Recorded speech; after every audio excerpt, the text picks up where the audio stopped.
Nobody said anything negative back to the president. At least from all these main people, from all the main people he's targeting. For these people's jobs, fire them. And the thing, that's not what I signed up to do. I signed up to a contract to play football for your organization. And that leads into my second point. There's all these people who are mad at the NFL players for speaking, for having a mind and saying just stick to your job, stick to playing sports.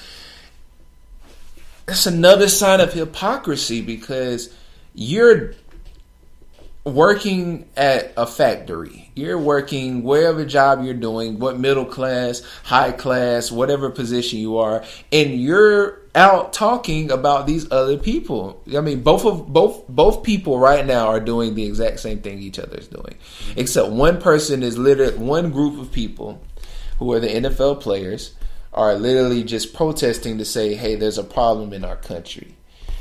That's what they're using their job. They're using their high profile money, as they say, these overpaid sissies or whatever.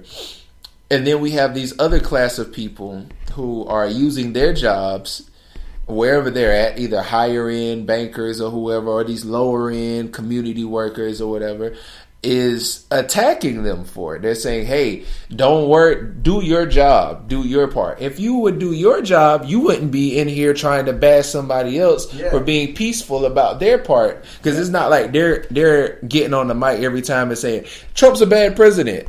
Trump's this. They're not taking their time when they get a mic and say, oh, we don't like the sit president, we're going to do this. No, they're literally just showing the problem. That's it. And they're saying that we have a lot going on as professional athletes, but we can still take the time to acknowledge what's going on in society. Regardless, and hopefully those 3 hours that you watch this football game can take you away from that for a while. But at the end of the day, we understand that this is a huge issue in our nation. And we're the National Football League, so we can hit the nation at many different outlets. And it's only a 2 to 3 minute thing that they're doing. It's not they're going throughout the game just constantly, doing things to downgrade the president or, like you said, in interviews or anything like that. But when you come off strong as Trump did, he had to expect some type of, in a sense, retaliation in a way, or some kind of response, rebuttal for what he said to them and did. Yeah. It's just, man, it's really... And recently, I meant to say this as well. I just saw in a recent post that Donald Trump is continuing his attacks on the NFL, stating that, and I quote, that you cannot have people disrespecting our national anthem, our flag, our country, and that's what they're doing, Mr. Trump says. In my opinion, the NFL has to change, or you know what's going to happen? Their business is going to go to hell. And this is by independent news, by independentnews.co.uk, by Claire Mindock. And also with that clip you had? Yeah. When you play him saying that, if you'd let it play a little bit longer, I think I remember seeing the clip. He also said to the fans, like, if you see them doing that, you need to get up and leave the game. Like, literally, like, you need to leave the game. Wow. So, this is just something it's been buzzing over the past couple of days, and it's a very touchy subject. I'm always the type of person that try to to see things from both sides, but when you blatantly say things like that, you're going to continue to cause chaos. You're just adding fuel to the fire at that point. I want just to wrap it up, because I really think, like I said, because we've turned it into people just thinking it's about disrespecting the flag. I want people to see, because I'm not going to say this is what people are, but I want them to see by, if they understand how they're responding to this purpose, what they are. The people today, the NFL players, are responding to black people, black citizens who are dying, who are being murdered by majority-wise white cops, white authority figures who are supposed to serve and protect their city, their state, this country. And so for you to show that in spite of somebody saying, hey, We want you to see, we want you, the country, to see that black people are still targeted. Black people are still being attacked. Black people are still being put as the lesser human beings in this country. You tell them to shut up, do your job, ignore the purpose of what's going on to black people. You are making yourself the racist bigots that is what has been the edifice of this country. Was built off of. And that's and they definitely, oh gosh. Because I actually was going into a situation with a couple of people on my social media. Mm-hmm. And they were saying, for as far as the flag and just other situations, basically saying it was a picture. They showed a picture of a cotton field. Mm-hmm. And the caption was just to put it up there just to piss people off. That was the caption of why they took a picture of a cotton field. So I had a couple of my friends say that, that this really is just bigoted, and say the least. So, of course, the other people, not trying to go into much into races about it as much as it's obvious, so I don't feel like I have to keep saying this white person, us black people.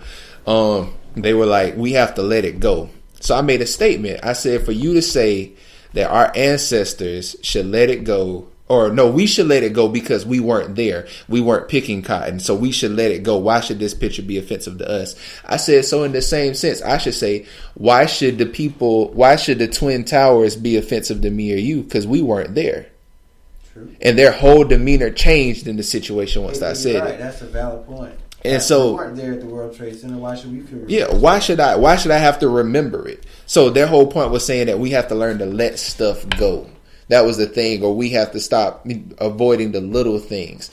And so I don't remember everything I said, but I say it to say that, imagine it's so many different areas I want to get at just because of this, but I'm really trying to just give you one small idea of everything I'm really thinking of.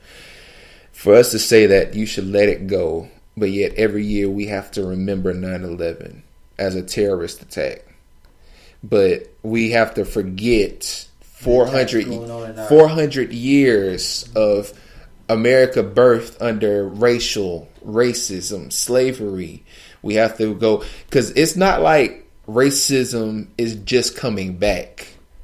Racism never died. Right. And I can say we just had a submissive part. We kind of was able to put it in sleep mode for the past 40 years, but it was just my mother just really got out of the strongest part of civil rights in general. So it's not far away from our generation. So for you to say we need to let it go, and it's still happening. It never, like you said, it never stopped happening. But the totality of it is just as long, if not longer, than us having to wait every year to celebrate July 4th as Independence Day.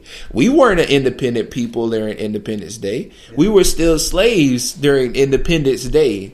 We have to celebrate, all these things, the national anthem. We were still slaves. We were still segregated during the time of the national anthem. We have to celebrate the flag. We were slaves when the flags were created. So for you, our slaves fought for the freedom for that flag. Yeah, our people fought and died to be free, to be equal. Not even to say we want to take over. We wanted to be a black America during that time period. No, we just wanted to be equal. We wanted to stop being raped, beaten, battered, spit on, considered lesser human beings. But we have to honor the origin of all that, but disregard the process of everything that happened during those time frames. It's bigoted. Right. So. Right, and the thing is, and with me on this, what's more egregious? Someone to not stand for the national anthem or stand for the flag, or for someone to lose their life, right? Because they had a broken tail light, right? Like, what's more egregious? Like, somebody loses their life. Once somebody's life is gone, they never come back. That flag is always going to be there for however long. Yep. So my opinion may change if the country begins to change. If we start to make moves and start to progress toward changing the way that some of these events have taken place. And someone made a point, and we're going to get off of it, off of this, but it was like, we the flag is supposed to have all this value. The flag is the most merchandised product of America. We put the flag on everything. Every person they give out little mini flags. You have flag shirts. You have flag draws. Like, they just use it for everything. For it to be such a sacred and honorable thing, we just turn it into everything in the world. And now, because nobody's spitting on the flag, nobody's throwing the flag away. Whenever people get mad, when they got mad at LeBron leaving, they burned the jersey. We're mad about America. You don't see us going and burning the flag. I mean, I have seen a couple of videos of people burning the flags, but the main people who were mad at protesting are not doing that. They're simply kneeling to just address that we have a problem. About it. They're just doing it in a peaceful, professional way. And they hate them for it. I respectfully disagree. But I was raised and brought up knowing what this country was supposed to be, what it's supposed to symbolize. Right. But at this moment, me standing here, I respectfully disagree with what the contents of how the nation is being ran right now and how the certain things are happening in this nation. It doesn't symbolize what that flag and that anthem is supposed to mean. Exactly. And that's just all they're saying. It's nothing against the veterans. It's nothing against not having respect for those who came before us that fought for our freedoms. But if you are not in the minority, you'll never understand our point, because it's like, for us being African Americans, most people are like, we're very talented people.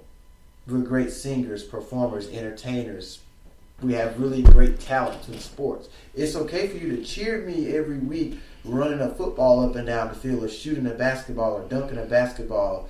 But then when it comes to real life issues, when I decide to personally have to shut your mouth, boy. Disagree, you shouldn't do that. You shouldn't protest against the flag. Like, at the end of the day, I'm still a person, and sports is not my life, and I can still see the bigger picture of everything. And that's just all it's about. And I love the way the nation and all the big sporting venues and stuff really banded together and did that. I really wish it would have been more of a symbolic thing before Trump said what he said. Yeah. But I still believe the point got across. Definitely. Mm-hmm. We just live in a country where it's a whole bunch of open mouths and closed minds. You're right. I agree. And until we can learn to open our minds to at least be able to see the purpose, then we won't get any further than where we're at, and we're already still behind as a people, in general. You're right.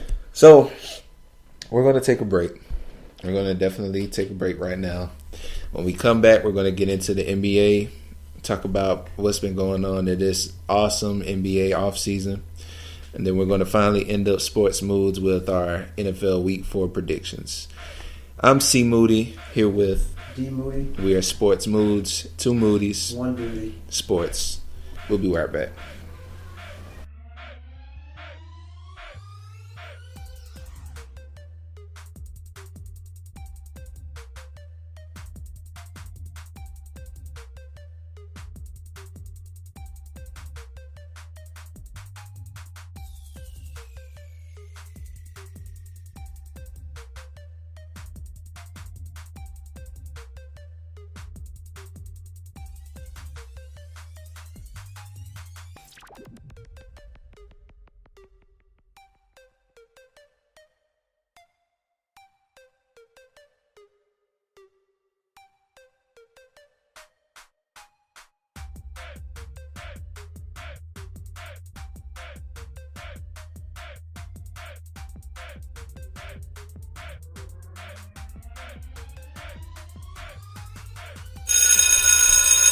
And we are back, guys. This is Sports Moods, 2 Moodies. 1 Duty. Sports.